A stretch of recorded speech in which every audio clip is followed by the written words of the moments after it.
Assalamualaikum warahmatullahi ta'ala wabarakatuh. Alhamdulillahirrabbilalamin. Wassalatu wassalamu ala asrafil anbiya'i wal mursalin wa ala alihi wa ashabihi ajma'in. Pertama-tama, puji syukur atas kehadirat Allah Subhanahu wa taala di mana kita masih diberinya rahmat, hidayah, kesehatan serta kesempatan sehingga kita bisa hadir pada pagi hari ini.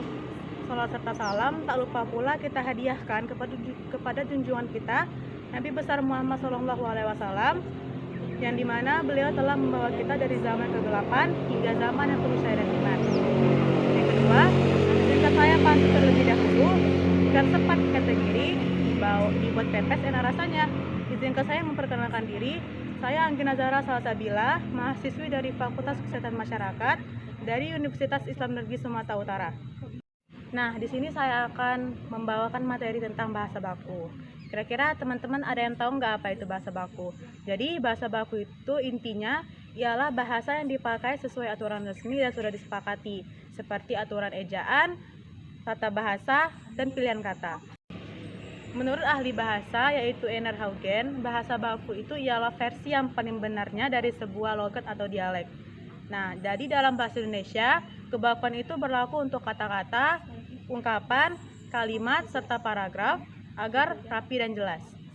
Nah, bahasa Indonesia baku biasanya dipakai di situasi apa aja ya teman-teman? Ada yang tahu nggak? Nah, jadi bahasa baku itu digunakan di situasi yang tertentu nih. Yang pertama itu kalau kita lagi ngobrol di situasi atau acara resmi. Nah, yang kedua pas kita lagi di wawancara, tentunya kita harus menggunakan bahasa baku.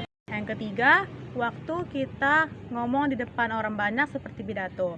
Dan yang keempat, jika kita ngomong dengan orang yang lebih kita hormati seperti dosen, guru, dan orang-orang yang kita hormati lagi. Bahasa baku itu punya sifatnya loh teman-teman. Yang pertama itu adalah kemantapan dinamis. Nah, artinya ialah aturan bahasanya itu tetap konsisten. Yang kedua adalah kecendikiaan. Bahasanya ini terkesan lebih berwibawa dan cocok untuk di acara-acara formal atau resmi. Nah, yang ketiga itu adalah penyeragaman kaidah. Aturannya itu dibuat biar sama agar semua orang itu menggunakannya dengan cara yang sama. Nah, bahasa baku itu juga mempunyai ciri-ciri loh teman-teman agar bisa kita menandai bahwa itu bahasa baku atau tidak. Nah, ciri-ciri yang pertama itu ialah bentuknya tetap dan tidak berubah. Yang kedua itu ialah tidak terpengaruhi oleh bahasa asing maupun bahasa daerah. Yang ketiga itu gaya bahasanya itu formal dan beda dengan bahasa sehari-hari. Yang keempat itu ialah tidak mengandung makna ganda. Yang kelima adalah penggunaannya sesuai konteks. Dan yang keenam adalah katanya itu langsung to the point dan tidak berulang-ulang. Ada contoh bahasa baku. Contoh bahasa baku di sini yang saya contohkan itu sering kita temukan di mana-mana. Yang pertama itu ada apotek. Nah, bahasa bakunya itu adalah apotek yang menggunakan huruf E dan bukan huruf I. Jadi seringkali kita jumpai banyak orang yang memakai apotik daripada apotek. Padahal sebenarnya bahasa bakunya itu adalah apotek. Nah, selanjutnya ada aktivitas dan aktivitas. Nah, jadi yang bahasa bakunya itu menggunakan huruf V bukan huruf F. Nah, setelah itu ada masjid. Nah, masjid di sini yang bahasa bakunya itu adalah menggunakan huruf A bukan huruf E. Selanjutnya itu ada cabai. Banyak orang menggunakan kata cabai daripada cabai. Padahal sebenarnya bahasa bakunya itu adalah cabai. Setelah itu ada miliar. Banyak juga orang yang menggunakan kata miliar daripada miliar. Padahal sebenarnya bahasa bakunya itu ada miliar yang menggunakan huruf Y. Jadi miliar bukan miliar. Nah, masih banyak lagi contoh yang lain, cuman itu saja yang bisa saya paparkan contoh bahasa baku tersebut. Nah, jadi yang terakhir itu adalah fungsi bahasa baku. Jadi bahasa baku itu juga mempunyai fungsi teman-teman. Yang pertama itu adalah pemersatu.